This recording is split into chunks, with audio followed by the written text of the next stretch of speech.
Docteur Glolov, Gloambe, la douceur incarnée, toujours. Gloria pour les intimes. Si tu n'es pas encore abonné, abonne-toi parce que tu ne veux pas manquer la plus longue série de ta vie. La plupart des personnes que vous voyez dehors là ont des problèmes qui n'ont jamais réglé, qui n'ont jamais traité. Et aujourd'hui, ils se mettent en relation et ils arrivent, vous les prenez eux et leurs problèmes. Tu vois maintenant, Arsène, ce que je te disais. Puisque toi, tu as fait le travail sur toi, tu sais qui tu es maintenant. Tu as traité tout ce que tu avais avec ton ex, avec ta vie. Tu vois comment tu as pleuré. Tu as pleuré plusieurs fois. Tu es revenu en toi. Tu as réfléchi. Tout ça, là, c'est quelque chose de cher que tu fais pour toi. Ça va te permettre qu'à chaque fois, tu vas te mettre avec des personnes et qui vont t'emmener leur bouchette, là. Ils vont t'emmener leurs problèmes, tout ce qui a fait qu'ils soient ceux qui sont aujourd'hui. Vu que toi, tu as déjà fait ton travail sur toi et que tu es en paix avec toi-même, tu vas remarquer ces gens-là. Et ça va te permettre de ne plus perdre ton temps avec n'importe qui. C'est pour ça que je vous dis, c'est important de travailler sur toi, de savoir quel est le fondement d'une bonne relation réellement. Selon moi, c'est la compréhension de l'autre personne. Toi, tu comprends ton partenaire.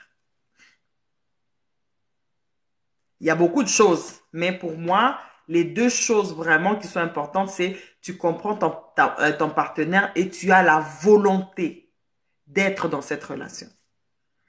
Comprends ton partenaire dans quel sens? Vous êtes quelque part, vous êtes en train de parler avec les gens, en tout cas, vous êtes dans un groupe avec des gens.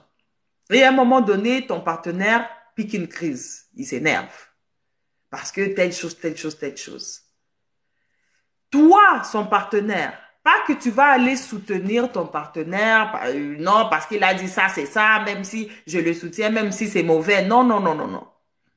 La crise que ton partenaire a fait, les autres personnes peuvent voir ça comme une crise, genre il a juste crié ou elle a juste crié. Toi, son partenaire, tu dois connaître assez ton partenaire pour comprendre d'où vient cette crise-là, par exemple.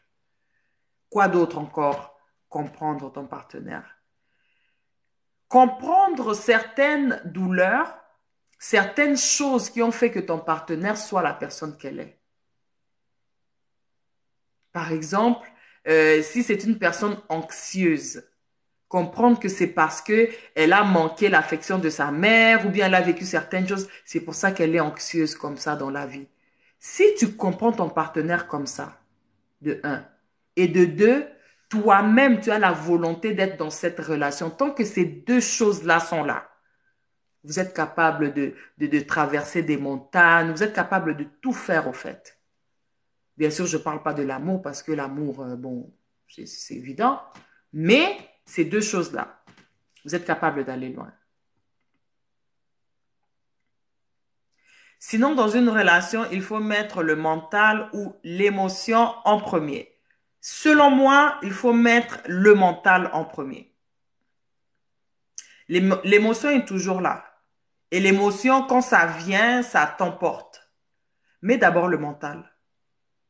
Essaye de voir où est-ce que tu vas avec ça.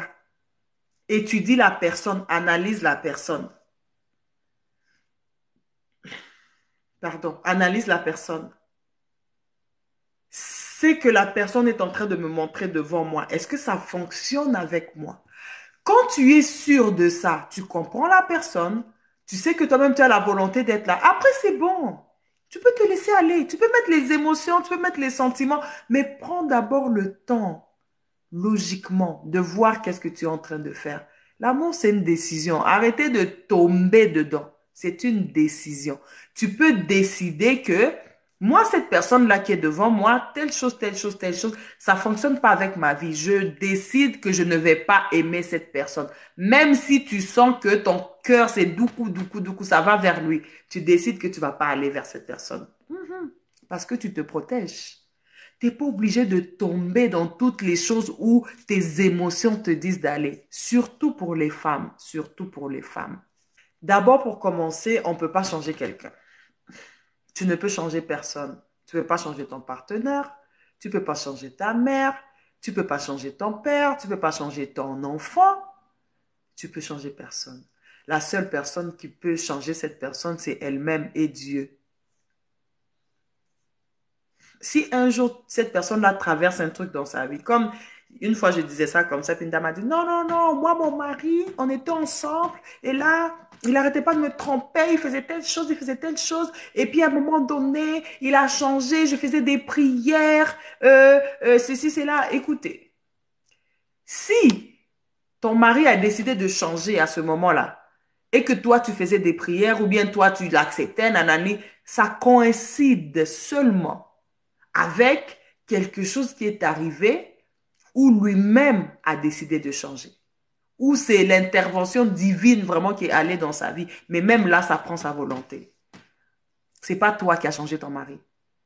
Chaque personne change au moment où il peut changer parce que quelque chose dans la vie te force à changer. On ne change pas pour les gens, on change pour soi-même.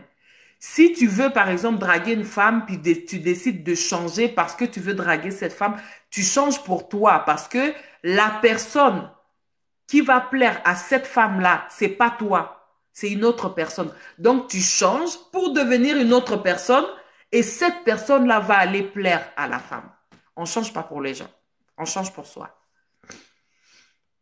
Quelqu'un d'impulsif, il faut qu'elle puisse changer elle-même comme toutes les personnes qui veulent changer eux-mêmes et il faut que ça soit vraiment profond.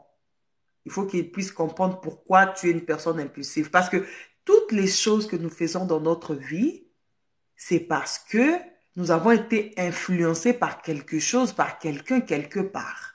Parce que quand tu étais bébé là, tu n'étais pas impulsif. Quand tu étais bébé, tu n'étais pas colérique. Quand tu étais bébé, tu n'espionnais pas les gens. Quand tu étais bébé, tu n'avais pas la peur du rejet. Quand tu étais bébé, tu n'avais pas la peur de l'abandon. C'est en grandissant, en essayant de t'adapter à certaines choses, en essayant de t'adapter au monde, à l'environnement autour de toi, que tu as développé certains comportements, certains caractères, certains mécanismes de défense.